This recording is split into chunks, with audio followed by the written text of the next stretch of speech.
United States of America, and to the republic for which it stands, one nation, under God, indivisible, with liberty and justice for all. Thank you.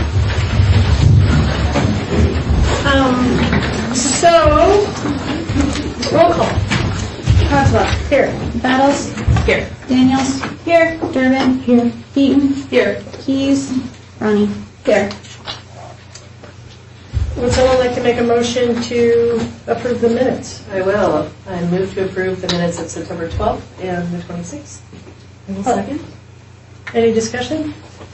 I just have one question about the minutes for the 26th. So the last time we met, I know that the county provided a joint airport board agreement that was included in the packet, I think for transparency, not necessarily for discussion, just because it was part of correspondence with the city.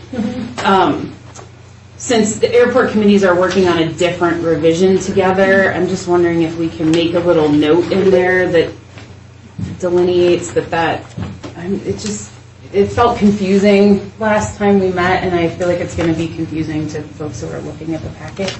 So I'm just wondering if we can include something in the minutes that says the county airport agreement was included for transparency, not discussion, or something like that, or that the airport committees are working on a different revision together that was not included.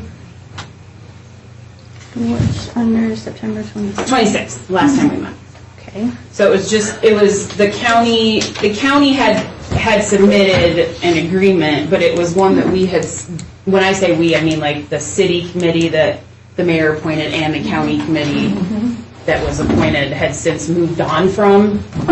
And so I'm just... So you want to add, it's not actually in the minutes, you want to add... I just want to add a little note in the minutes that just says that the county agreement that was included wasn't for discussion because we're working on a different agreement now.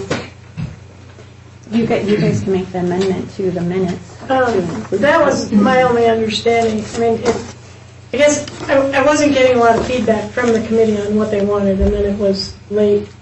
And then it wasn't my understanding that either Jim or Brian had been part of that conversation, and so that was what we put in because that was what the email that Terry forwarded to us had. Yeah, I'm not saying it shouldn't have been included. I'm just saying all right, so I'm going to propose an amendment that adds a note at the bottom that just says that the draft joint airport board agreement provided by the county that was included in the packet was for transparency only, not discussion.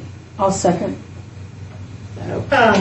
Yeah, I mean, it does. I don't know as far as minutes go, though, that was the understanding when that occurred. So I don't know the propriety of changing what we had on our plates last time.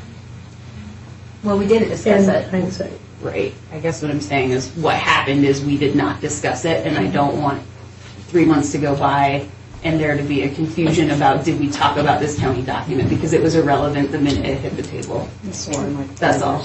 You can clarify anything that you would like to intend, but I just want the minutes to reflect what actually. Yeah, it's just, yep, and I'll take it now. Okay. All right. So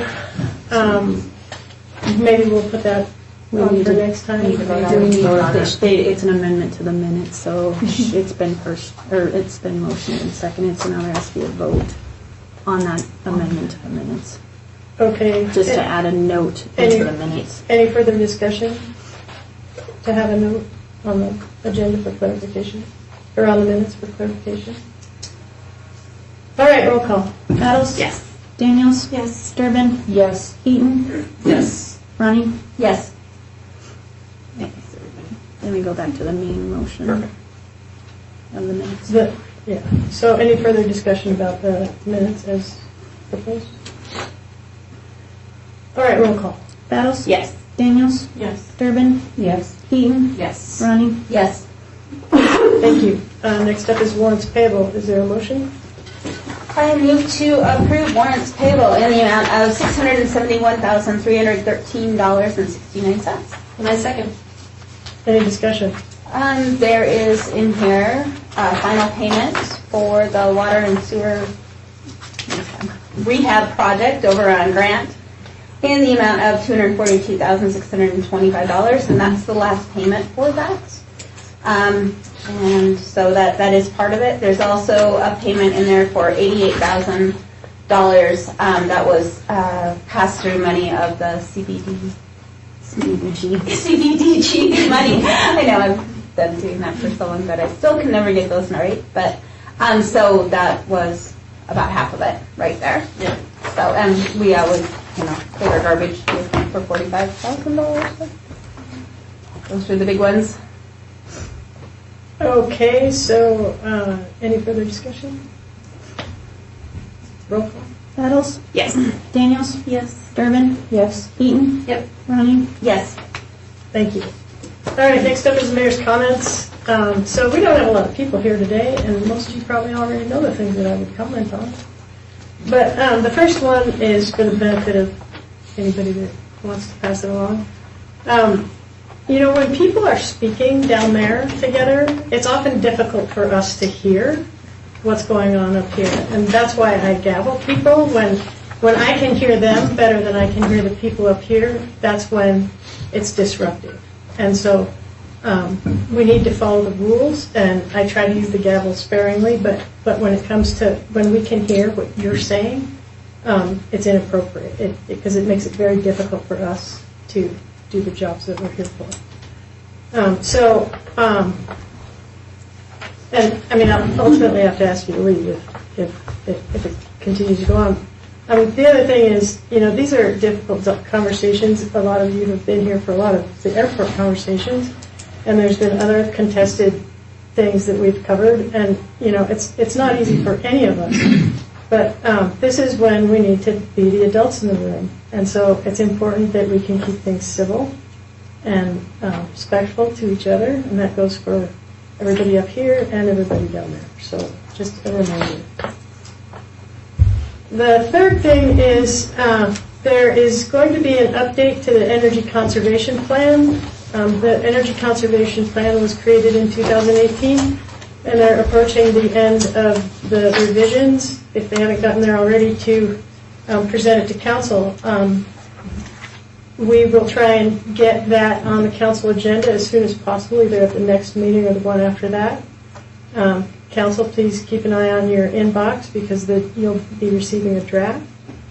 And we'll have one online so that the public can review it also.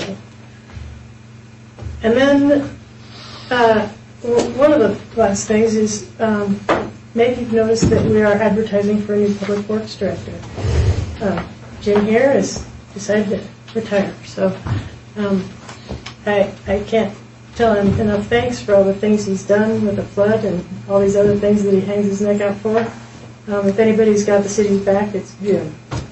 So thank you, Jim, and I'm sure we'll have more words, Jim especially. And all of his help with these plans for planning for the future is important, and it's great that he's gotten us through that. Next up is Chief Strzok is going to give us an update from the police department. So,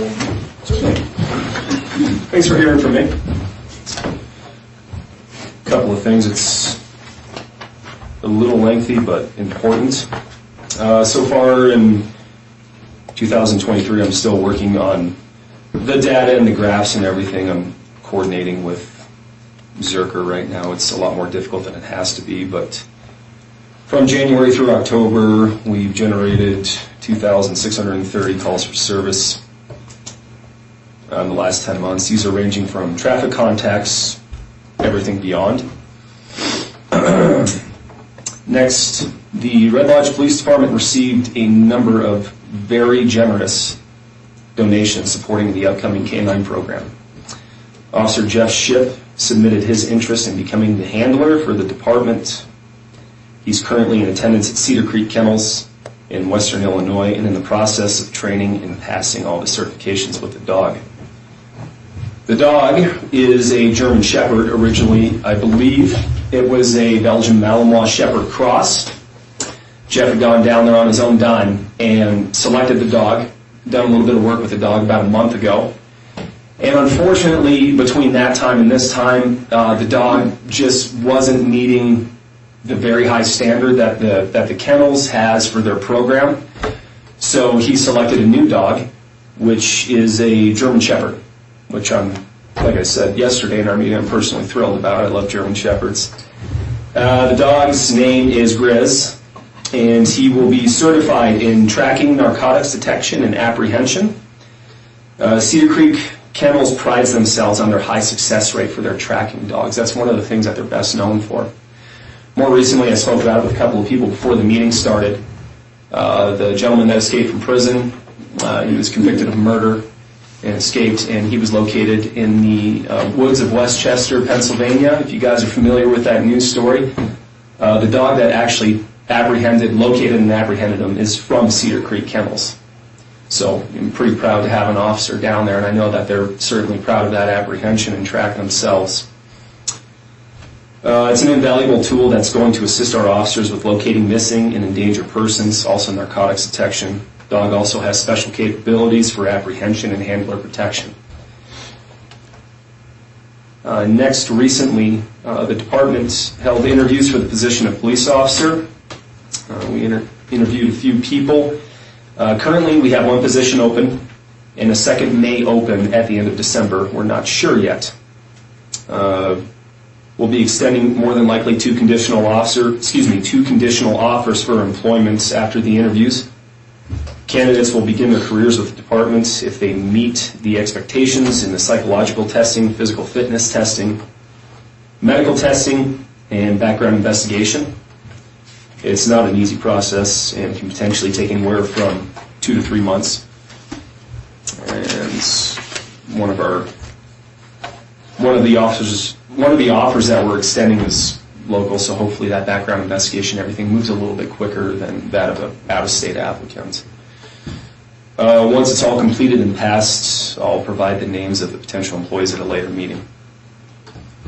Lastly, I just received word that one of my officers, Jeff Purvis, was recognized and commended by the FBI regarding his investigative efforts during his time with the Kerrville Police Department Narcotics Unit. At the time he was with Kerr County Sheriff's Department, he was in their narcotics unit down there. In April of 2021, the San Antonio Joint Terrorism Task Force Division received word through social media correspondence that an Instagram user by the name of Coleman Blevins was planning a racially motivated violent attack within Officer Purvis's jurisdiction. In May of 21, Officer Purvis's unit, with the assistance from the FBI, had established a targeting plan utilizing online undercover resources. After a brief discussion with the undercovers, the suspect had added the undercovers to his private chat group.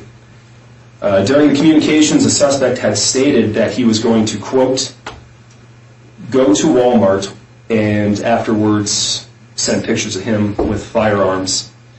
Blevins then added that he had, quote, no problem spending the rest of his life in prison for shooting up the Walmart, no problem, end quote.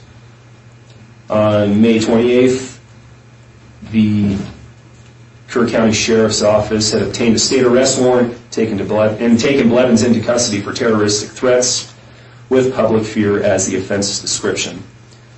Later, a federal search warrant was executed on Blevins' residence for the devices used in communication, among other items. Blevins was then after indicted by a federal grand jury. The investigation led to several other people online that were posting violent extremist ideology. After the investigation, Officer Purvis's unit was presented with the Booz Allen Hamilton Leadership in the Prevention of Terrorism Award.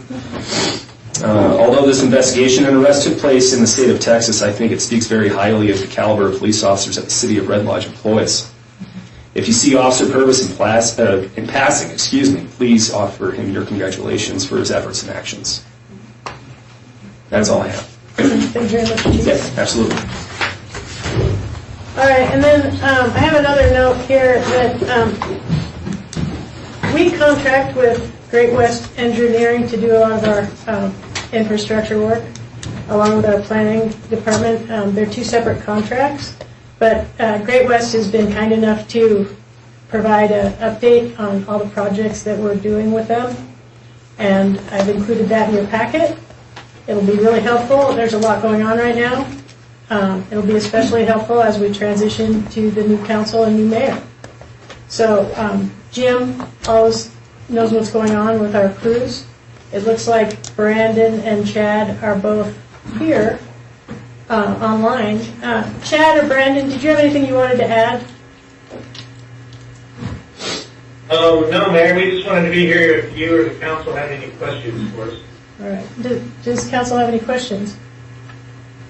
No, I guess just a statement that I really appreciate the update. You guys are obviously doing a lot of work with Red Lodge, and we appreciate I think it's really great to see the update, and like the mayor mentioned, especially with Jim retiring, I think these reports like this are going to be really helpful for the next person, because there's lots of things that obviously are ongoing and need to be followed up on. So I really appreciate getting reports like this. So thank you for taking the time to do it. I know it probably was lengthy and took a while, but I appreciate it.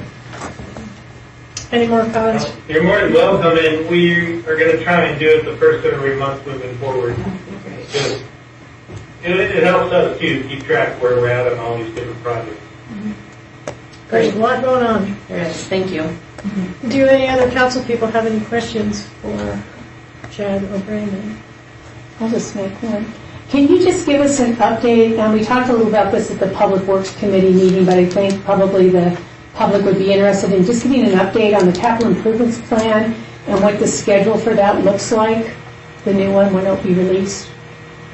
So on the capital improvements plan, the city applied for a planning grant through the Montana Full Endowment Program, or MSEP. Those were submitted back in July. We were initially told they'd probably be awarded in September. A couple weeks ago, we were told that the award letters have been sent to the governor's office. We're just waiting for the award of the planning grant, because you can't officially start work on them until it's awarded, or none of the efforts are reimbursable. So as soon as we get that, we'll prepare a task order and hit the ground running on the CIP and the wastewater PDR update, with the intent of having them both done next spring. Great, thank you. Any more questions or comments for Chad and Brandon? All right, thank you both for coming. You're welcome to stick around for the rest of our meeting, or whatever you'd like to do on this early Tuesday. Thanks. All right, next up is public comments. If anybody in the public would like to approach the podium and make a comment, please do so. There's a sign on the wall for guidelines. State your name, Teresa.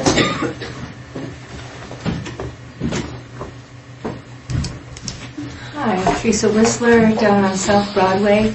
I came to listen tonight and to learn, and maybe make a recommendation. I know you can't answer my questions, but I'm hopeful that they'll be answered through your discussion.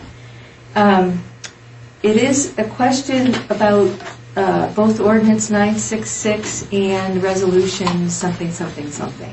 So about approving and or surveying the Red Lodge Airport. For the resolution, I don't know how you can approve something that isn't surveyed yet. And that was one question I had. And then if it's for purposes of going into the master plan, the design and the planning for that work that is being done, I understand that need.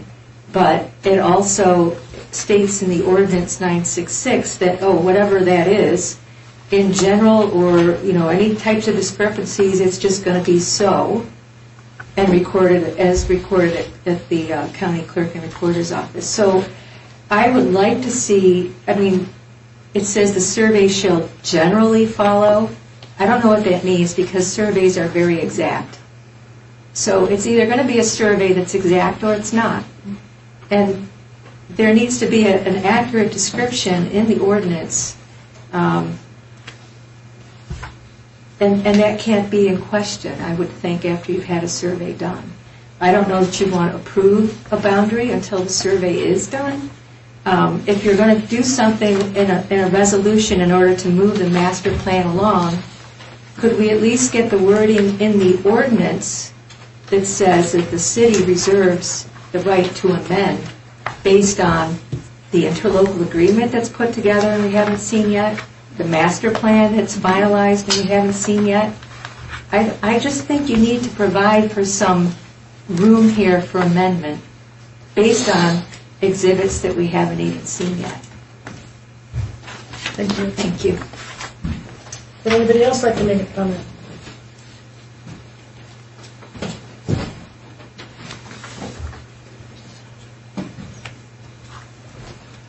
Steve Smith, 517 North Hauser. I would just like to comment briefly on two items that were in the agenda packet. They were the very last items. There were letters from some homeowners in Remington Ranch and one of the Homeowners Association presidents referencing proposed airport expansion and a possible lighted gravel storage facility. And it's not clear exactly what section of land. I think I know what they're speaking of, but it wasn't delineated in the letters. But I just want to make sure the council knows, and anybody in the audience, that that piece of land has no bearing on the airport. It's county land, and it has nothing to do with the airport.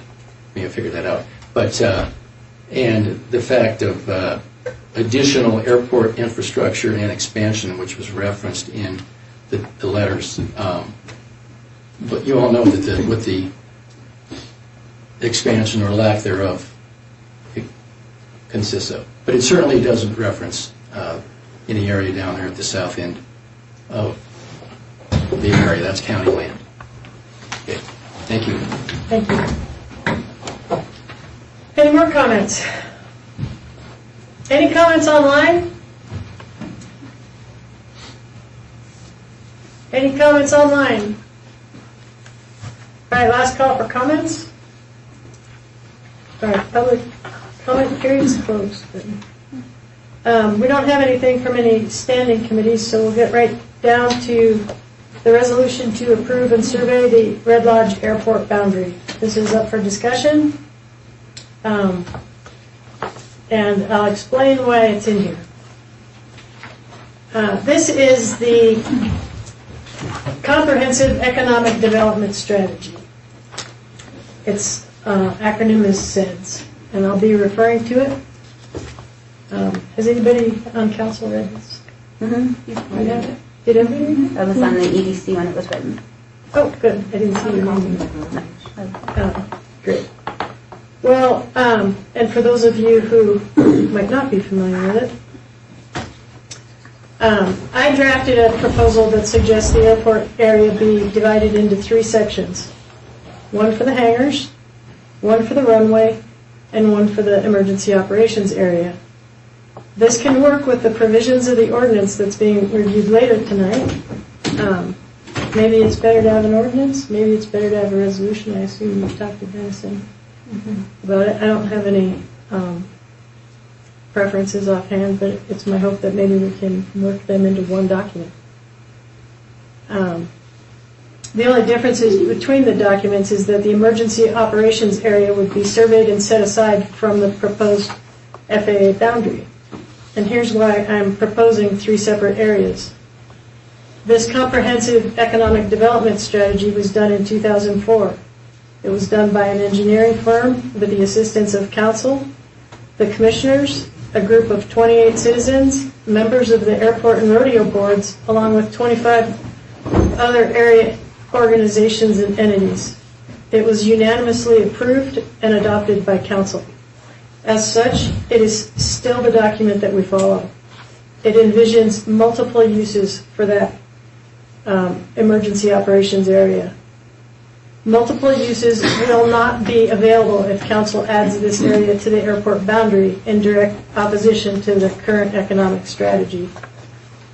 The adopted and approved CEDS is still our guiding document until it's updated. I've included the airport section of the CEDS in the packet, and the whole document will be available at the front desk if anyone would like to read it and make copies of it. The SEDS works hand in hand with our growth policy, which prohibits piecemeal development of growth areas.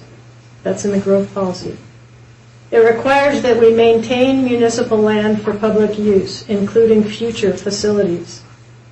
It requires the city to manage the public lands as valuable assets. If the city is unsure of a future need for a parcel, the city should lease it at fair market value. It also states that Red Lodge should encourage development of properties in the community entrances that diversify and strengthen the economy of the entire community.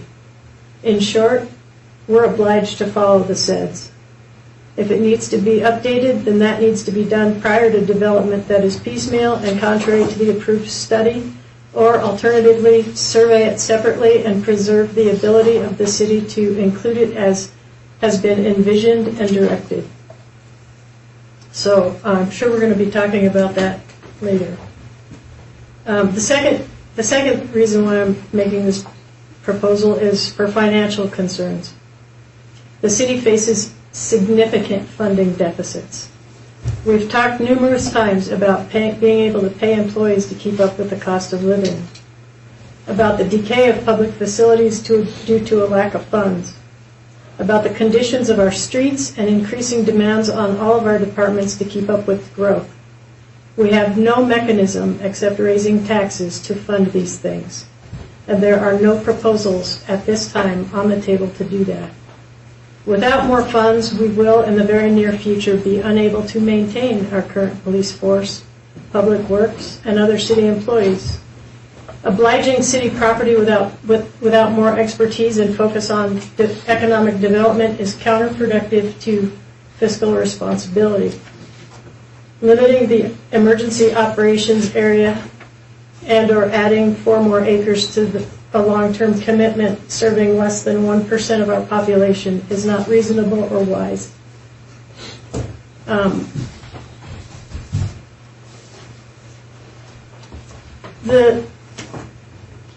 There's a lot more information about these sorts of issues in the growth policy and in the SEDS. My third point is that I do have some significant safety concerns that turn into legal concerns. Right at the end of the crosswind runway is an apartment building. I've heard that this won't be included as a runway because it isn't used much, but a runway, to the best of my knowledge, would have a runway protection zone, and there's a lot of residences in that, what I would imagine would be that area, because it's right on the other side of the bench, along with that apartment building. If we have an area that we tell people they can land on in case of an emergency, and if that emergency causes an accident that ends up killing someone on the ground, we will be the people who invited and allowed that to happen in that area.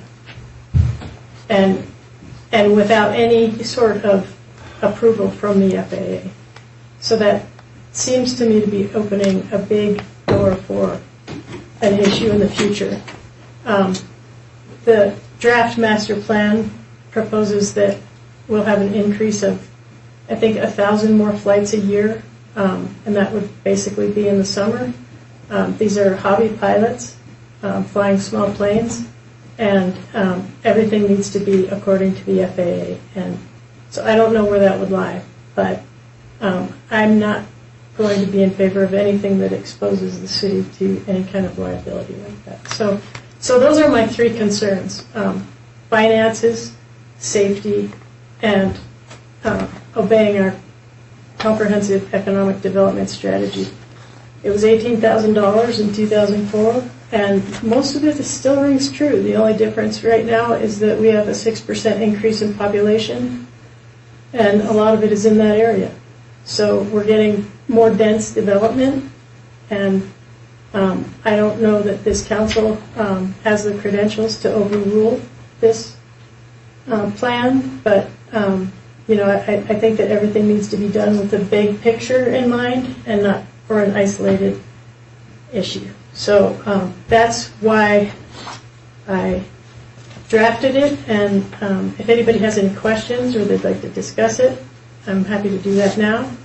A lot of these issues will come up for the next ordinance reading, and we can hold your questions till then. So does anybody have any discussion?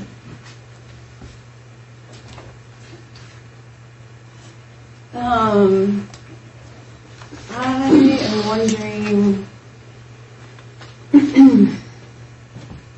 I'm wondering if. I guess I'm looking at the whereases in this, Mayor, and I see. I mean, I did look through the SEDS document. I don't see in the whereases any reference to the financial or the safety concerns you mentioned. Maybe I'm missing them.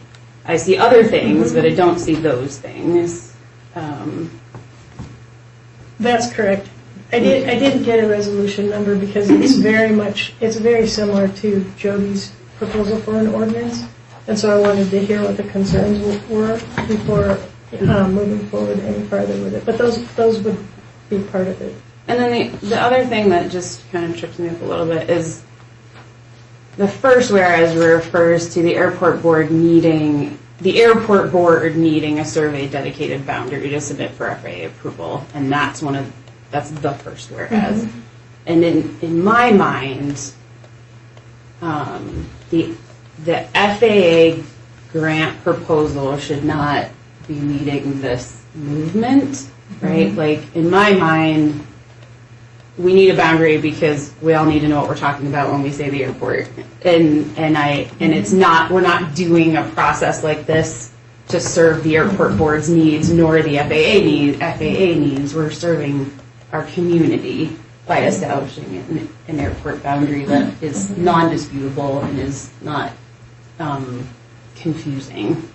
Would you? No, I totally agree. It's just that the FAA, it is what triggered this. A lot of people in the community think that we're just trying to open chaos, which is what my life has been like dealing with this issue. But in fact, it's because the airport wanted an FAA boundary and the subsequent lease to the rodeo. I can make that, I can add that. That would be. Well, and I guess this is just discussion, so those are the things that are coming to my mind in terms of just like the purpose of where you're trying to go with this document. I separately, I'll just share with the council that I appreciate the SEDS document. In my mind, that is the precursor to a master plan, or at least a master plan plus extra, right? Like it's talking about the development of that area within and how the airport impacts the surrounding area around it. And so I like that document for that purpose.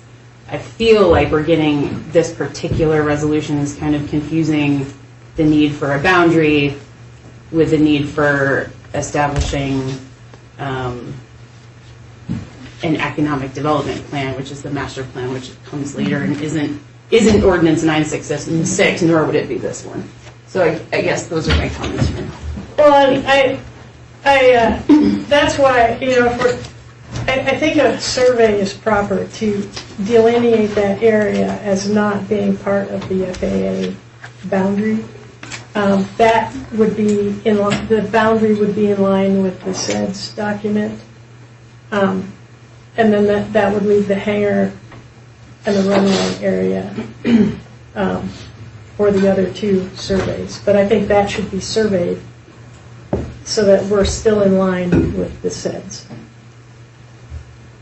My only comment is that we do have a growth policy, and the growth policy has never actually looked at developing any of that area up by the airport. It's not mentioned in the 2020 growth policy at all, and it's not in any of the objectives that they have for us moving forward of things as priorities. Mm-hmm.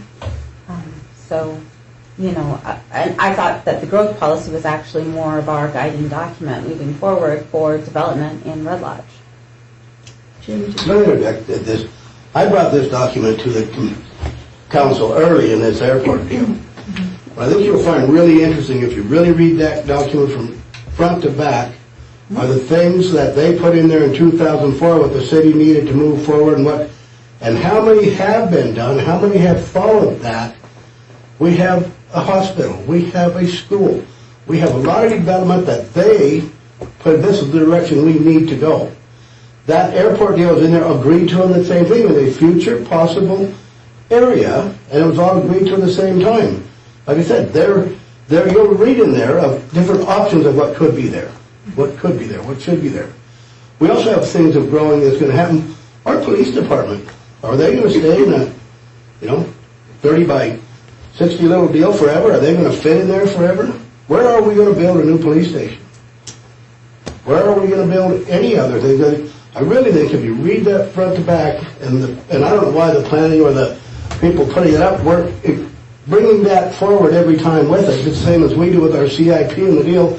That document was a very well-written, put forward what's the growth of the city going to look like, what needs to happen. For the several years, the first part, it's happening, and then all of a sudden the growth policy didn't conclude that in there and keep moving forward with that's part of the long-term goals of the city. And I think you read it cover to cover, you'll find that document's got a whole lot of truth and a whole lot of fact to it that would really work and has worked for the city. And it was all agreed to by that time by the commissioners, by the airport, by this. So I think, somehow it got left on the shelf, just like several other things we've found over the years. And I try to keep everything I've got going up current on the deal, moving forward. And I think that, if you haven't read that, it'd be well worth a read before you make a decision of what you think is the right decision. I have read it cover to cover because I joined the EDC at the end of that. Part of that says, what do you envision Red Lodge to be in 20 years? Well, it's been 20 years, and none of that's happened.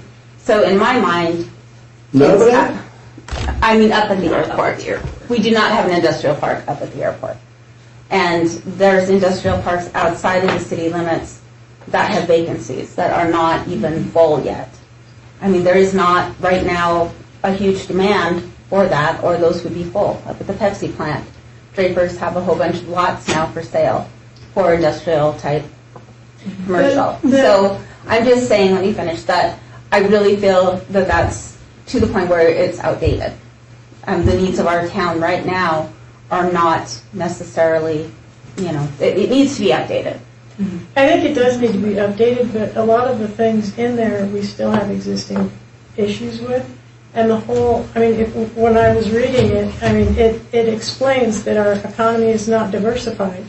And having not necessarily an industrial park, but maybe some business park features, and some other things would allow for some higher paying jobs that are not all tourism related, and we don't have any other areas for that. So I think that part of that report is still very valid in diversifying our economy.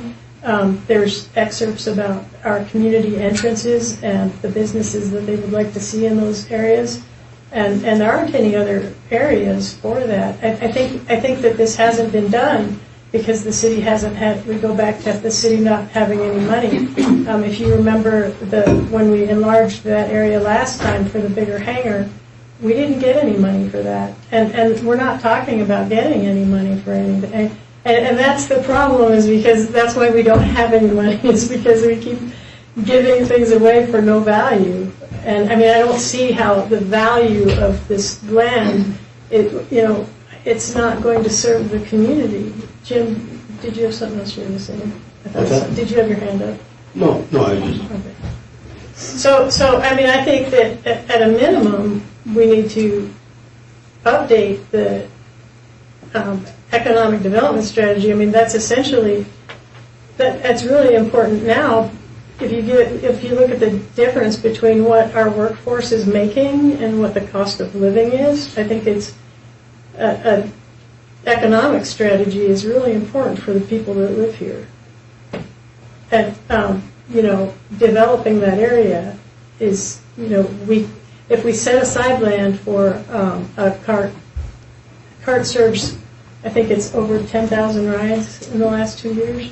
That's a far cry bigger demand, and we don't have a place for them to have a garage and an office. And we could develop that to serve the pilots, to serve the mountain, to take people to the Billings Airport, to keep doing what they're doing. And then the third thing is we have no senior care facility. If we wanted to encourage someone to build a senior care facility, where would that go? I mean, we just don't have any more land.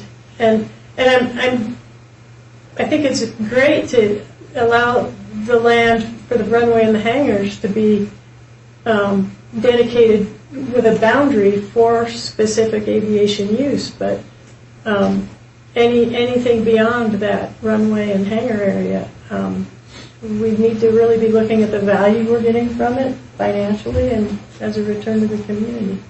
Especially if, and I don't know, this is an active document because it hasn't been updated. So, we're going to have to square up with that somehow.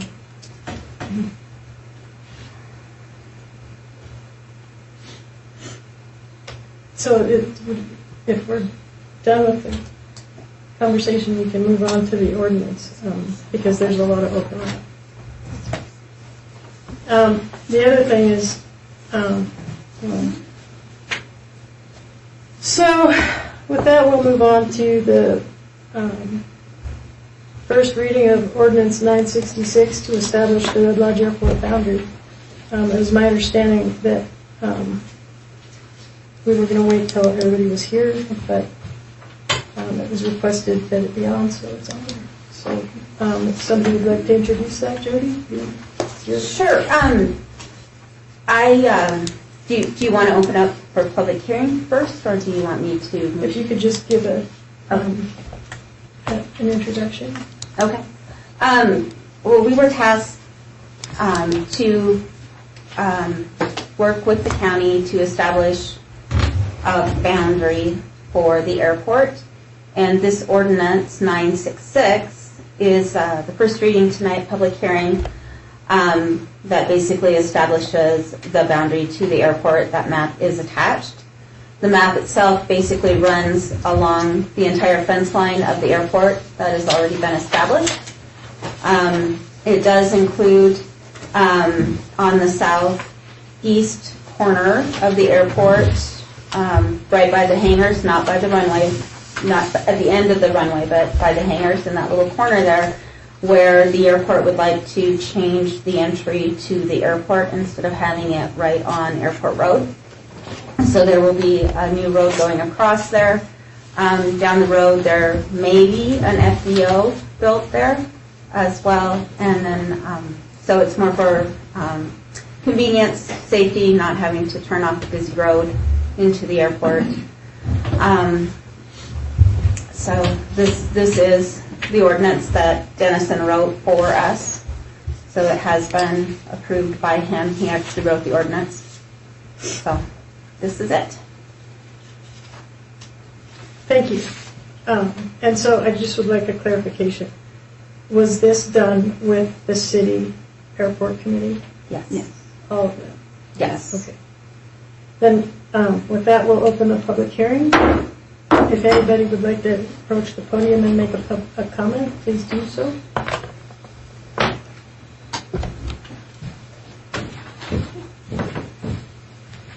Sandy Conley, 307 Hagen Avenue South. I think that I was on the planning board for the last few growth policies, and we never discussed economics except the growth policy and what the people of Red Lodge saw our city becoming. And this document that you've dredged up from 2004 never hit the planning board. And I find it really hard to believe that we should look at an economic development document from 2004 to get this airport thing squelched. I don't like the idea of 3 separate surveys. I think that it's a waste of time, frankly, and I'm just appalled that you're not looking at the 2020 growth policy that the citizens of Red Lodge put together and the planning board spent over a year producing and the city council approved. On another topic, Telluride, Colorado is a very similar town to us. They had a problem with short-term rentals and no workers, no housing for workers. So what they did is they capped short-term rentals, and within 2 years discovered that their tourism dropped like a rock. And so now they have done away with caps, and instead they have a tax on short-term rentals that can only be used to build workforce housing. And maybe we don't need to reinvent the wheel, and we should pay attention to what's going on in similar towns and cities to ours. Thank you.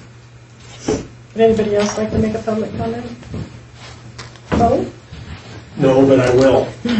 Bo Ewald, 8 Franklin Lane, and I think know everybody by now in the room. So just 2 sets of comments, and one of those is, in fact, over the proposed airport boundary. You know, this boundary isn't driven by the FAA, it's driven by us not having enough money to maintain the airport. And the best source of money to maintain an airport is the FAA. And as part of that process, the FAA asks for, okay, what is the boundary? So that's why the FAA is involved, is to try to help us fund the airport so that, in fact, it can be a first-class mountainside, mountain town airport for what we need. There are, in fact, 3 parts to that airport: the hangar area, the runway, and then, in our case, the emergency services area. And I would just address the emergency services. I gave some folks a handout that you've all, I think, seen from various things. But in terms of that emergency services serves fire. It serves emergencies like the flood. It serves as search and rescue. Sometimes we do medevacs from there. And then it also has the crossing runways in case the wind is extraordinarily strong for someone to land in the runway. In fact, today a fellow said, thank God we have the into the wind runway. I wouldn't have been able to get down today had that not existed. But on the fire side, this is a list of fires that we have had in Carbon County for the last 20-some years. And the largest fire on record in Carbon County was the Robertson Draw fire at about 30,000 acres. And you know that we have been expanding the area, the emergency services area at the airport, sort of in anticipation of that, so that when that fire happened, we were able to house 8 to 10 firefighting helicopters and all of their crews. And you'll remember that the second largest fire that we had was the Cascade Fire, which was further up the West Fork. And we had a few lesser, maybe 5-ish helicopters there. But we also used the airport, the rodeo grounds, the fairgrounds, and that county land, and I'll bet we had several hundred firefighters who camped out on those lands. So it's not just the firefighting services that we use there. Fires are going to get worse here. They're not going to get better. In spite of this year, the climate is getting warmer and drier.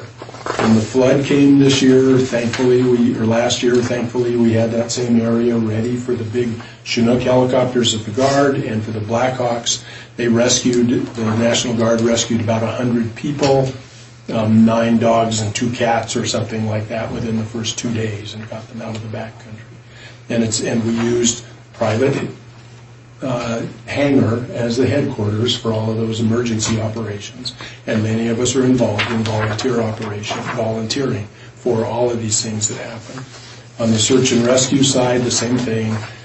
When Tatum was unfortunately killed, we had biggest search and rescue that we've ever done here, and it operated out of the airport as well. And I guess just lastly, in addition to doing air ambulance work, we also use the various parts of the airport for public service events, including the 8th grade graduation during COVID. We've had the Beartooth Balls up there, and it just goes on and on and on.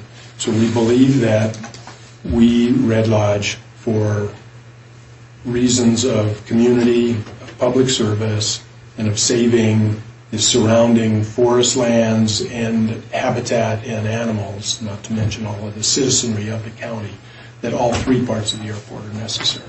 Thanks. Thank you. Any more comments? Teresa?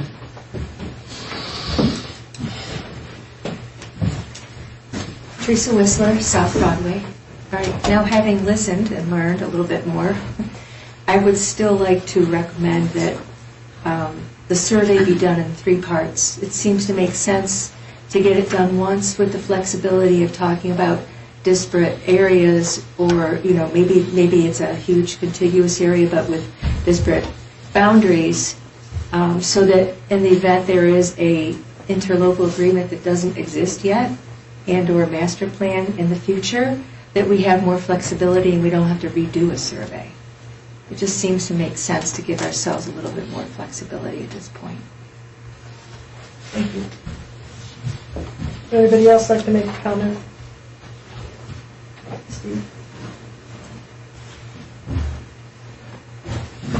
Steve Smith, North Hauser. I'd like to make just a couple of quick comments on value. Reference the northeast quadrant and the emergency runways, the crosswind runways, the turf runways.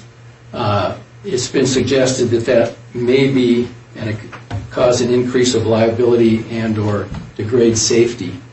A reason to have an emergency runway is if there is an emergency, if an aircraft departs and has a problem, cannot make it back to the runway they departed on, which would normally be the paved runway. These offer an alternative. In addition to being more favorable to crosswinds, as Bill mentioned, they also offer an alternative to put the airplane. The worst time to lose an engine, for example, is just after takeoff, because you don't have a lot of time, a lot of altitude. Yes, if there is liability if someone is landing on any runway, but if these runways are not available and the airplane cannot make it back to the runway from which they departed, they have some options, which is preferable to landing off airport if they can avoid residential areas or not. So there is value to the community in terms of liability to have an alternative place to land. One more thing on value, and that's the value of the airport and additional usage of the airport. And that is, it's been said that the engineering firm, RPA, has suggested that traffic will probably increase at Red Lodge Airport going forward. You could say 1,000 by some number. And that makes sense, doesn't it? As we grow, as places like Red Lodge become more popular around the country, not only to live but to visit, having more operations is not necessarily a negative. Having more operations means more possible visitors to the county, to the city and the county. Having more hangars means more people living here and utilizing the airport and bringing their economic contributions to the community, whatever those may be, regardless if they live here in the city or if they live in Kansas. They're coming in, they probably have some discretionary economic possibilities. This is the main driver of our economy. I think we'd agree is probably tourism. An airport only adds to that tourism source of revenue to a community. So I would like to kind of dissuade everyone from thinking that more operations is a negative. More operations and more people here is a positive. More operations means more likelihood of use for emergency reasons of the crosswind runways. And one final point, if a runway is a turf runway, it does not have to have, it's not designated as the landing runway, does not have to have RPZs. The state of Montana is replete with airports that have turf runways, all different directions. So we're not avoiding anything. The FAA knows exactly what we have here. They're accepting of the setup. Thank you. Thank you. Any more comments? Are there any comments online? Any more comments online or here at City Hall? I have a couple comments. Just over some of the statements made. I don't know who's got the crystal ball about the fires are going to get bigger and worse. I don't have it. You must. And if we're like Telluride and we're going to have to build affordable housing, where are you going to build it? Thank you. Thank you, Jim. Any further public comments?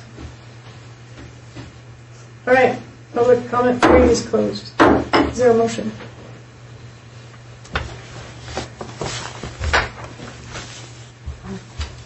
I move to approve ordinance 966, establish the Red Lodge Airport boundary. First reading. Is there a second? I'll second. Thank you.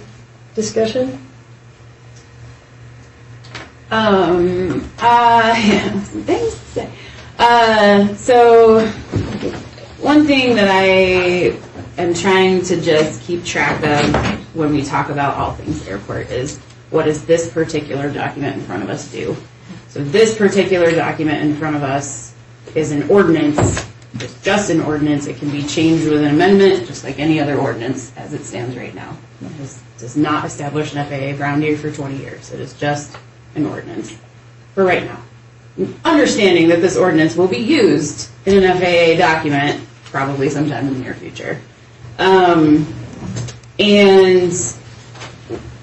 what has been sticking out to me for multiple months at this point is how time-consuming and frustrating it has been to have ambiguity when it comes to what are we talking about when we talk about the airport.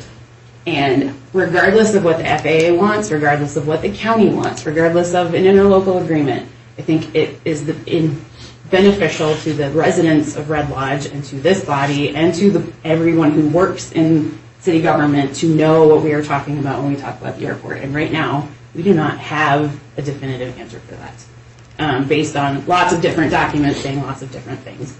The boundary that in the committee that I'm on, which is the one that the mayor assigned to represent the interests of the city and to bring forth the concerns of city staff into that conversation, that committee has worked hard on the map that is accompanying this ordinance right now. There are a couple of things that are still being worked out, but essentially what we colloquially call the airport and the land in which we are currently using for airport things is in this boundary. And right now we are using what's within this yellow line for EMS, for emergency response, for landings, for and also the SEDS document planned for the use of the airport to increase by 4 times, I think, by 2019. So looking at that document doesn't say don't grow the airport. It says grow it smartly. And we're just at this one phase right now with this ordinance that says, what are we talking about when we talk about the airport? Now, I will say, I think we should amend some of the language in 2 because it directly goes against the conversations we have had in that committee about the airport board in particular and the potential interlocal agreement which is to come. So all this to say, this is an ordinance establishing a boundary for what is the airport and what does it mean to us, the residents of Red Lodge. And this yellow line, for the most part, delineates everything that is currently being used as airport. Could it be used for other things, sections of it? Yeah, it could. And I do think that future documents, including potentially updating that SEDS And definitely the master plan, I think that the airport board and this body should be thinking about that master plan, going through very rigorous back and forth with the community about what's in it and how it grows. But that document, the master plan, is possibly said with the FAA document, if we go forward with FAA funding, that master plan is what's going to dictate how we grow and who gets to decide how it grows up there, along with the interlocal agreement. Those two things are not in front of us right now. This is just the boundary. And I would like to, based on that, and based on the fact that I, as a resident, really want to have a boundary, I'm going to request, or I'm going to recommend an amendment to Section 2 so that it reads, said survey shall consist of 3 parts. Part 1 of said survey shall be of the hangar area / subdivision. Second part shall establish the outer perimeter of the airport. Third will delineate the emergency response area. And then in Section 3, just get rid of the word generally. Said survey shall follow the attached map. The survey to be prepared hereafter is incorporated, blah, blah, blah. Proposed amendment. I'll second that. Can you? You want me to read it again? Yeah. Yes. So, while whereases are the same, one is the same. 2, said survey shall consist of 3 parts. Part 1 of said survey shall be of the hangar area / subdivision. The second part shall establish the outer perimeter of the airport boundary. Third will delineate the emergency response area. And then for number 3, said survey shall follow the attached map. Get rid of generally. So you're not, just to clarify, you're not saying that the emergency services area is outside the airport. No. You're just delineating Correct. it inside the perimeter. Yes.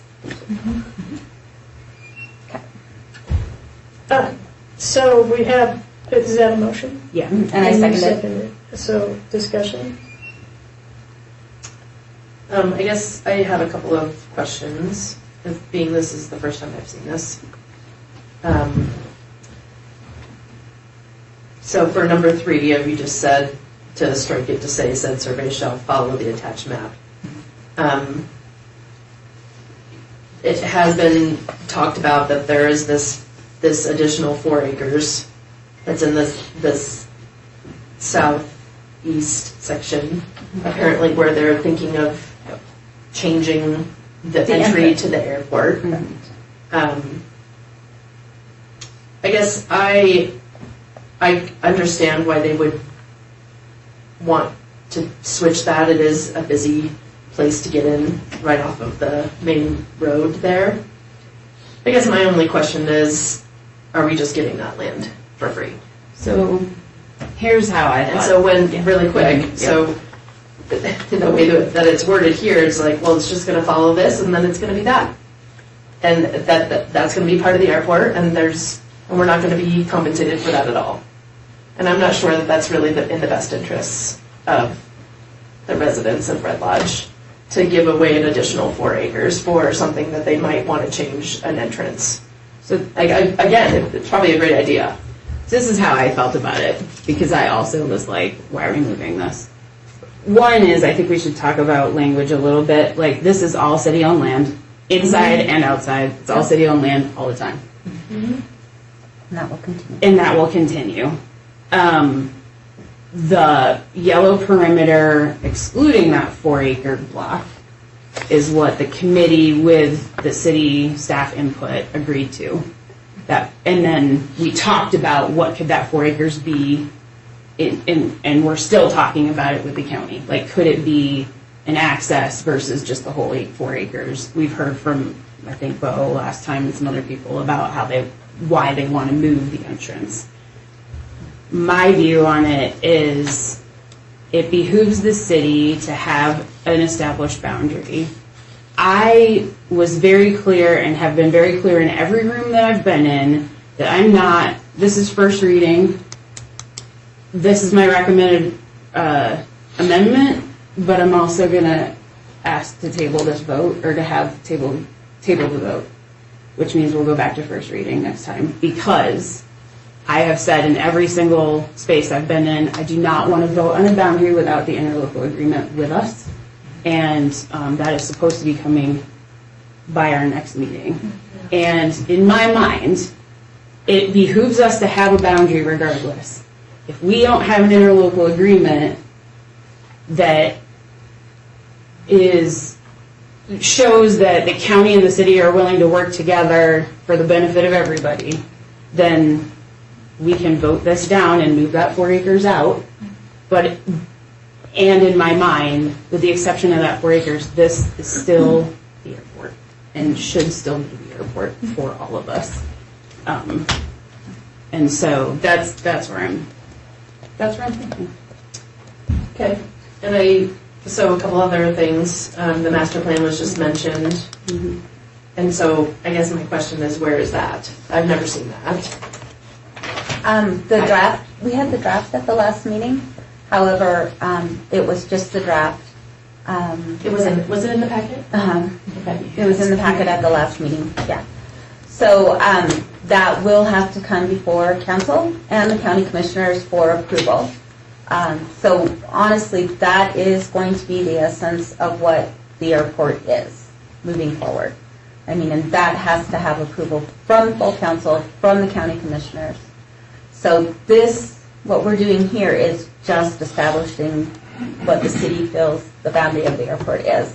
The master plan will say, this is how it will be built, how it will be, what will be, where things will be, what it will look like. And then who pays for the survey? I think that should be spelled out somewhere. Because you know that's going to come up. I asked it was Brian. I asked Brian that the last time we were all together, and he said the city would do it. Because we're establishing the boundary of the airport. I'm not against the city paying for the area that is going to remain under city control, but that's where we get into some challenges with the northeast quadrant, because if that's designated airport, I mean, I think we can include it in some agreements, but if it's designated airport, then that's a permanent designation. So, and it will.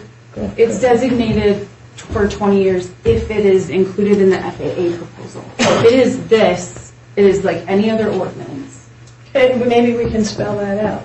I think it would be good to take these. This is a challenging situation because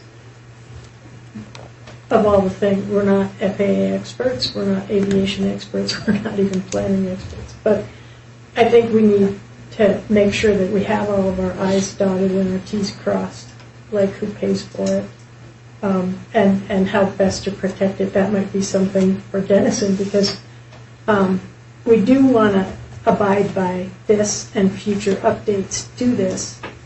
And I'll add, from the growth policy, I wrote some excerpts from that. Prohibit piecemeal development of growth areas. This is piecemeal because we don't have a plan for the whole area. Require that development be preceded by review and approval of a conceptual site plan for the entire property. We don't have that. Retain municipal land for public use, including future facilities. That needs to be spelled out, that those are options for that area. If the city is unsure of future need for a parcel, the city should lease it at fair market value. We have a few other properties that get fair market value. We don't even know how much land up there is buildable, but that is a potential source of income to many businesses that are looking for a place to put a shop.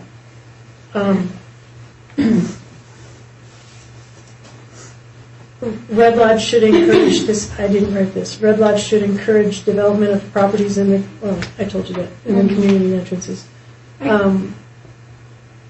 But anyway, there is language supporting I very what I've much, said I in very, the very much growth agree that the development and the growth of any area that is city-owned land needs to have a plan with it. In my mind, that is the master plan process. That is not this. Correct. I agree with you 100%. The master plan is what we will approve or disapprove of or ask to be changed. This is just assigning a boundary for the airport, and most of that boundary follows the existing fence line that's already been up there, and it's been there for years. And I also want to reassure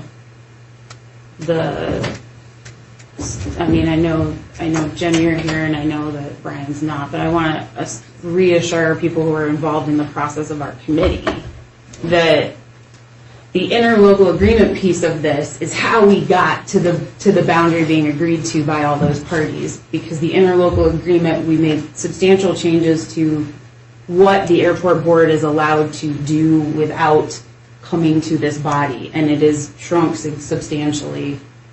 And so I guess all I'm saying is I would like to move forward with this with the understanding that we will keep the spirit of those conversations at the forefront, and if that interlocal agreement doesn't look like what we all agreed to, then the boundary won't pass either. And right now, though, do city representatives have a control vote on that agreement?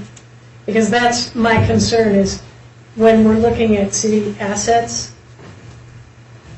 the city is not going to control what's inside that agreement unless the city has a majority, and to the best of my knowledge, it will be Bridger and the commissioners who have the majority votes for city property. That's being negotiated right now. I haven't seen anything. I think it was 3, and 3 last time I saw. So what is it now? 2, and 2.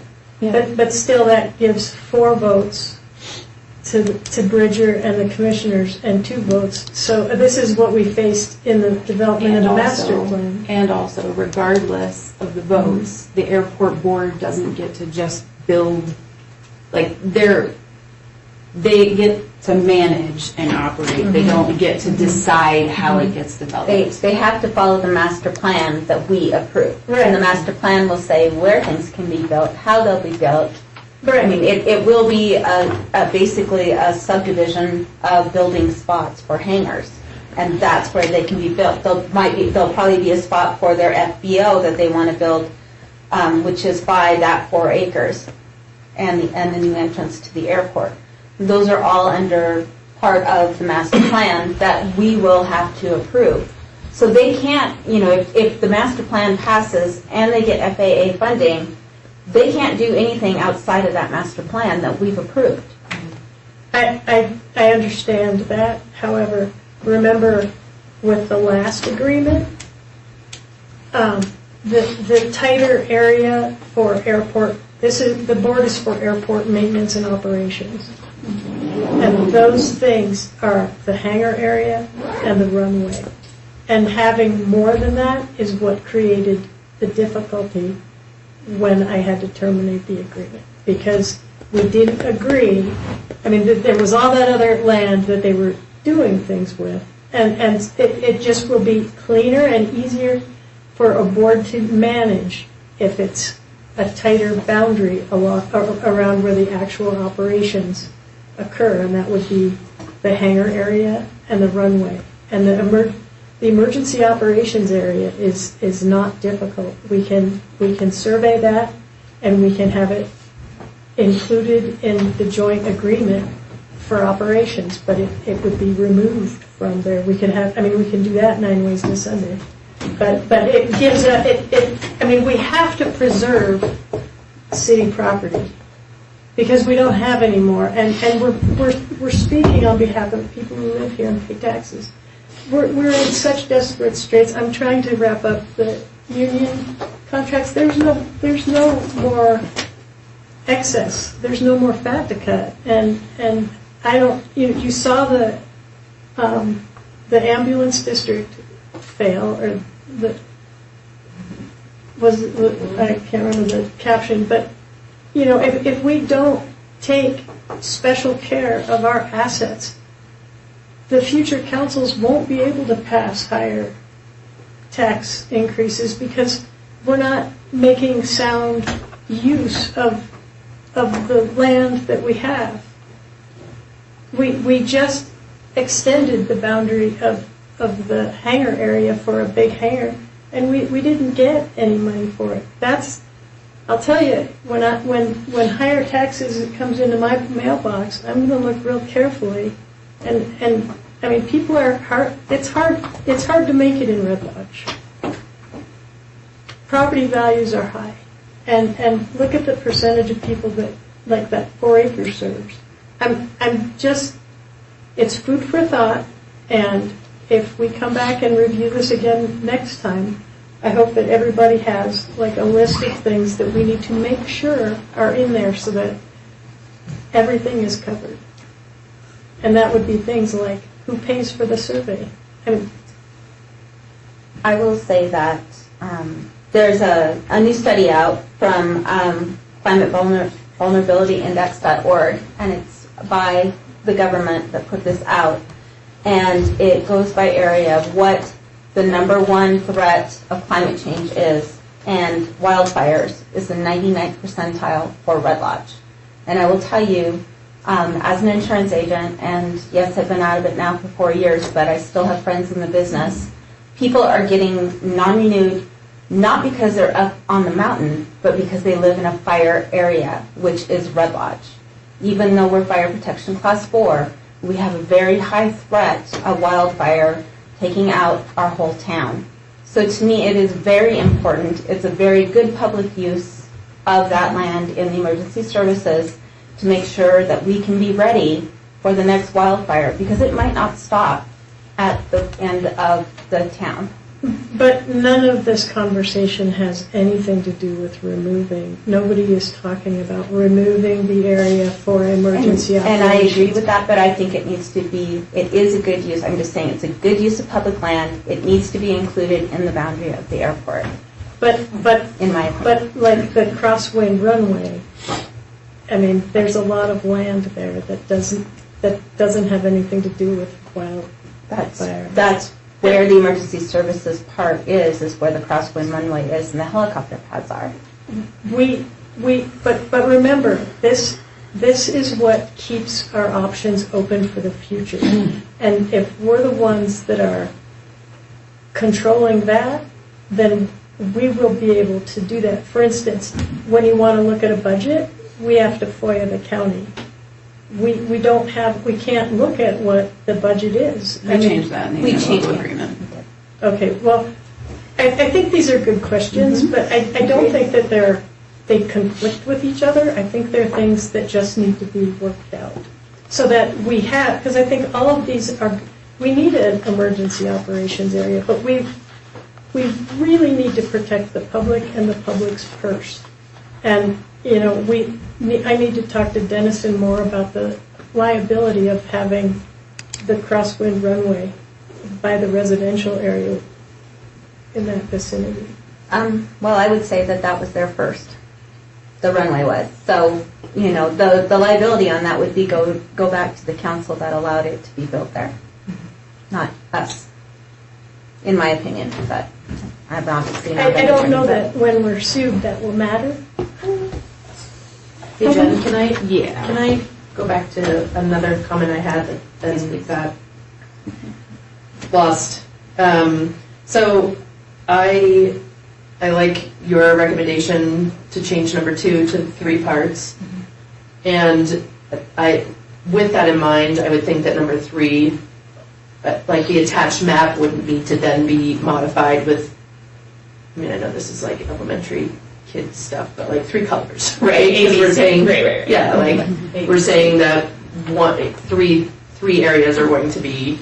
So correct.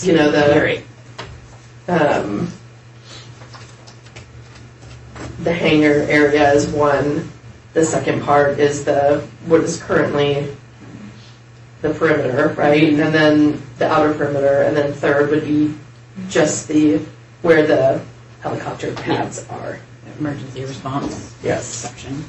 And I guess the only other thing that gives me pause is this, the last one, the number 4, about, well, it's going to follow this map, but now we've just uncovered like these like back and forths about like, does it really include this part? Does it really include the 4 acres? Is that what we're all really saying? I don't think we've reached consensus on that. So I think we've had several meetings when you weren't here where we've had discussions on this map, and we've talked about that. And so I think that the one thing I wanted to say is I kind of feel like we're rat-holing, and I think everybody's really concerned about Red Lodge. I know the mayor's very concerned. Well, so are all the other people that have been working for the last several months on this. So why don't we table this for now?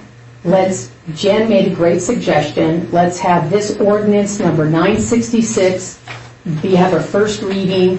At the next city council meeting, we'll make the changes that we've talked about. And then we will also, I'm going to move at the end of this thing to add the resolution introducing the airport interlocal agreement, which we have spent a lot of time doing and working on, along with Bridger and the commissioners. And both the city airport committee that the mayor assigned to work on this and the boundaries committee that the mayor assigned to work on it. So there's been a lot of work that's been going on the last couple months on this. So I would say that, we were ready to do the interlocal agreement last city council meeting. It didn't get on the agenda. So if you could just give us a courtesy of 2 more weeks, we'll do a movement to make sure it gets on the agenda, and then we can have this conversation when we actually have a document in front of us to look at it. That was my one thing. And then the other thing I want to say is I don't understand why this whole discussion is going down this road of everything is on the back of the airport. Our budget crisis, everything else. We have some systemic problems in this community and inside the city council and in the city with the budget, as was brought up during the budget discussions. It's far beyond anything that we can hold the airport responsible with or what the airport is getting charged. We have, about 300 acres of land that's owned by the city. I would suggest if we are looking for areas for development that we should hire someone to come in and actually do an in-depth study of all that area that the city owns and find out where those sweet spots are, not only for maybe development, but also for workforce housing. So I think this intense focus on the airport for a variety of ills that the city has is kind of misplaced at this point. So I just feel like we're kind of rat-holing now, and I would just urge us to move on with the recommendation that Jen made, and let's get this on the agenda for next time along with the interlocal agreement, and then we can have a discussion when we actually have the nuts and bolts of it in front of us to pick apart. Thanks, Terry. I think that's a great suggestion. I just would really like to, I understand that lots of work has been going on and that I'm not part of that committee. So this is my time to understand everything and to know what you guys have been working on. This is the first time I've seen this ordinance, so I have questions and I have comments, and I recall many, many times when you've been in the same position where you haven't been on a committee and you've asked lots of questions. So I'm just asking for that same assurance that I'm able to ask questions and just have some discussion, and I think that's perfectly fine. And I agree with Jen that I was going to ask for the same thing, that we wouldn't be voting on this tonight since we have a council member that's not present. But I think it's a perfect time to have questions so that we get to the next meeting and we have all the edits and all the changes instead of coming to the next meeting 2 weeks later where we're still making edits and then we kick the can down the road farther and farther. So And it's 2 months later and we haven't done anything. Yeah. Right. I mean, this is the third time that the map's been introduced, so that's my only point. But I agree, we should always be open to answering questions, but we've done it at 2 other city council meetings. All right, moving forward, if everyone can come with their model language so that if it is... I need to retract my amendment. Or, no, we don't have to vote on it. I'm going to finish my sentence here. But if we can bring the language that we would like to see, because we might not get opportunities to exchange that back and forth. So, and then it can be proposed at the next meeting. And I don't care if you want to make it a first reading of a revised ordinance, or, I mean, I just want to make sure that it's a good ordinance. And I think that, like, some good comments were made from the people who attended the meeting, and a lot of good comments were made from council. And so please keep a list so that we can make sure that the next meeting we can get something ironed out. Can we vote on Jen's changes that she asked for to the ordinance? Jen? There's an amendment and a second. Do you want Motion and a to second.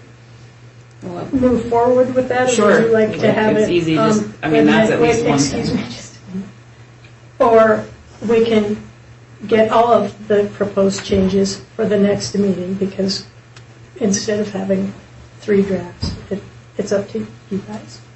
But I anticipate we will have further changes. So whatever you want to do. At this point, we have a motion and a second. So would you like further discussion? So my proposed changes were on 2 and 3. I feel like we can move forward with those, and then we will table the first reading vote, and then the next time we come to the table, if anyone has an amendment before we do the vote at the first reading, we will have time. We could do that, and then do the vote on the amendment. Okay.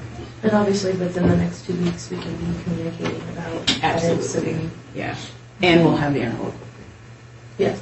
At what point will we have the interlocal agreement? We will have it at the next city council meeting. Remember, I told you I'm going to make a move for that. I know, it's just nice to have it in front of us when we're reviewing it. We'll have it at whatever the deadline is. Was it Friday at 11? Thursday at noon. Or 10? Thursday at noon. Or whatever. Yeah. I don't know, whatever the ordinance or resolution says. Remember, Jody? Well, the resolution actually says that it's Friday at 10, but apparently our rules and procedures say Thursday at noon. So apparently we didn't change our rules and procedures when the resolution was passed. So, Which one supersedes? That they were changed. So we'll make an effort on behalf of the airport committees. We will make an effort to have that at noon on Thursday before you. city council. So, do you want to recap your Sure. motion, or, and then we'll vote on it? Amendment, said survey, number 2, said survey shall consist of 3 parts. Part 1 of said survey shall be of the hangar area / subdivision. Second part shall establish the outer perimeter of the airport boundary. Third will delineate the emergency response area. Number 3, said survey shall, cross out generally, follow the attached map. can you add within, on the emergency services, within the boundary of the airport, just to clarify that? I don't think that we should do that.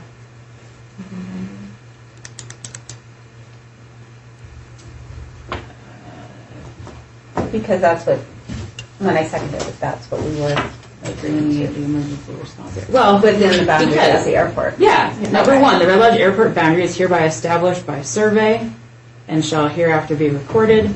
Number 2, said survey shall consist of 3 parts. So it's implied. Okay, so it's Yeah. implied, it Yeah. does clarify then that that's Yes. inside the airport. Yes. Okay. Now, if that happens, and again, we've been bit by this bug before, and we find out that Dennison thinks that that wording needs to be modified. Then Then we we'll can modify amend it. next time we're All together. right, or can we modify it before next Tuesday, or next third Tuesday, whatever, so we can Yes. just vote on it? Right, We yes. can do that. Okay. Perfect, thank you. Thanks, Annie. Okay. All right, so are we ready to vote on that amendment? Yes. All right, roll call. Battles? Yes. Daniels? Yes. Durbin? Yes. Keaton? Yes. Ronnie? Yes, Thank you. And was there a motion to table, or? I move to table ordinance 966 to our next meeting, which is October 24th. 3 seconds. Any discussion? Roll call? Battles? Yes. Daniels? Yes. Durbin? Yes. Heaton? Yes. Ronnie? Yes. Thank you. Next up is Resolution 3632 amended to conditionally delay the disposition of all airport assets. Who's going to introduce this? That's probably me, isn't it, you guys? Okay. Yeah, so last meeting, we just did the math and figured out that we weren't going to hit the October 13th deadline, which is in 3 days. So this Resolution 3632 amended shifts the disposition of assets called for in the interlocal agreement date stayed until December 31st, 2023. Thank you. Is there a motion? Sure. I will move to approve Resolution 3632 as amended. I'll second. Any discussion? Is the idea that we would then have all of the, is that when I recall when we changed this the first time, is that we would not have all the information that we needed to make a, to make an informed decision, basically. That's why we delayed it for. We have it now. So we have it now. You've had it. The idea is we want to pass the interlocal agreement. We wanted time to work on an interlocal agreement for these committees to be able to do the work that they were assigned to work. And it is a very hard job trying to reach consensus on these things, and it's not necessarily going to happen overnight again. So, and yeah. But to be clear, I don't know technically if the city has officially received the asset list. We've informally received it. We confirmed with Brian that he had it. Okay, We did, and with Dennison. Dennison and Courtney aren't here, and so, I mean, it would be better if they could speak Dennison on this. received it. Excuse me? It would be nice if Dennison could comment on it. He can't, but I just want to mention that caveat. I'm good with whatever he says, as far as what, I'm hoping it could be cleared up easily. Well, at the end of the day, we do not want, if we do not extend it October 13th, the dissolution of assets does begin, and we would not have time to move forward with everything that we're working on. There's no reason to go down that road if we don't have to. So that's why we would like to extend it till December 31st. With the goal that this is going to be all done by then. I hope so. I don't want to do this No, I next know. year. I understand. I'm just trying to. I want next year to be a brand new So year. make sure that. And also the idea was to get all of the vote, because the other thing is, we've been trying to get the interlocal agreement on the agenda, so the idea is this body will have approved a boundary, an interlocal agreement, and we'll start looking at the process of the master plan and input into it, and that the county has enough time to respond before the end of the year. And they know that December 31st is not their deadline, it's our deadline, and if we don't have signed things, then disposition of assets happens, and we move forward with our own situation. Yes. And I just want to say too, and in all fairness, just so you know the background information, we as whatever one of the two committees, we were working on this interlocal agreement, and then we have been taking that and working with the commissioners closely and with Bridger closely to make sure that we have something that is going to work. Yeah. So our expectation is by the time we have this in front of council, it's going to be something that everybody's going to agree to. So we're working with them along with the process as opposed to us deciding what we think will work and then giving it to them and having them reject it. So we're very conscious of that. And just so you know, the latest draft that we have together, Brian and Brian said he and Jim reviewed it, and they were okay with the interlocal agreement the way that we had it. Now, whether or not the county will be okay with it may be another story, so. But so far, I appreciate all the work that you guys are doing. I really do. And I'm not trying to nitpick, and I'm just trying to understand. And Dennison get that final draft first too before it comes. I mean, it should go through Dennison. I should have mentioned that to you. Dennison has been a lot of help throughout this process. He actually helped write it. But remember, Dennison doesn't make advisements about what... He isn't advising. Excuse me. Dennison doesn't make advisements of what you should do. He just makes it legal. So, two different things. I understand. Well, he did say, don't sign the other one. So. I just want to make sure everybody understands. He did advise. Jim, did you have anything? No, I guess that's my next question, though. So if we come to this meeting at the next time and council comes up with something that everyone finds, the majority finds palatable, that doesn't mean that the Bridger and the commissioners and the airport board will agree to it. Is that correct? I mean, they still have their own process. We will approve. Our hope is that they will, because we're going to be in contact with them within the next 2 weeks, as we have been, They have a copy of it. Yeah, we have not actually sat down and talked to them line by line and said, But it's likely we will be moving. We're not going, there's a very good possibility that we'll be doing this again in December because there's not an agreement. I don't know. I wouldn't necessarily say that. No, I wouldn't say that. So I'm knowing what to prepare. I think instead of predicting, like I say, we're working with them closely. We're working with Bridger. Everybody's in the loop. So let us just continue on. We're fairly close. We agree on most major things. So let it percolate through, and we'll come up with something at the next city council meeting. So, do we need to do anything else on resolution 3632? We have a vote. Okay. Any more discussion? Okay, roll call. Battles? Yes. Daniels? Yes. Durbin? Yes. Eaton? Yes. Ronnie? Yes. And so at the next meeting, then, we'll be hearing the resolution 966 and ordinance 966 and the joint agreement. Is that correct? It's a resolution. Do we have a number for it? No, I don't have a number for it yet, but I'll get that. So I want to move to add the resolution for the airport interlocal agreement, introducing the airport interlocal agreement. I'd like to make a movement to have a vote on that, to have that on the next agenda, next city council agenda. For discussion. For discussion, right. So do I have a second? Second. Yes. No discussion. And when you do it this way, it just means that if it's not appropriate to hear, we have to hear it anyway. Okay. So, and it takes time and all those things. So you're free to do that, but I just know that caveat. I know. I think in this case, regardless of if it's ready for the county to approve or not approve, I still think it needs to be a discussion item for us. Okay. So that we have full council input into it. Yeah. All right. Any more discussion? All right, roll call.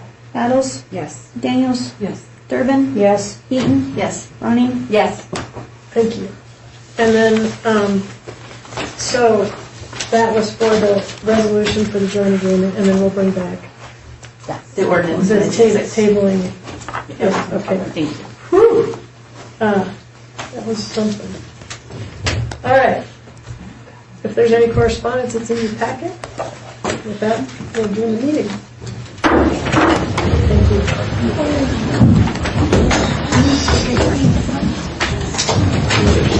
Thank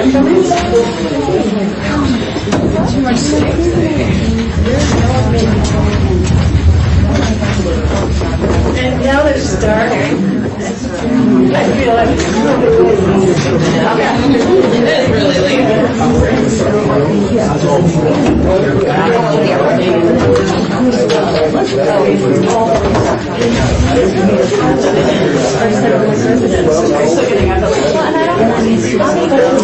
Well, You want to talk about anytime.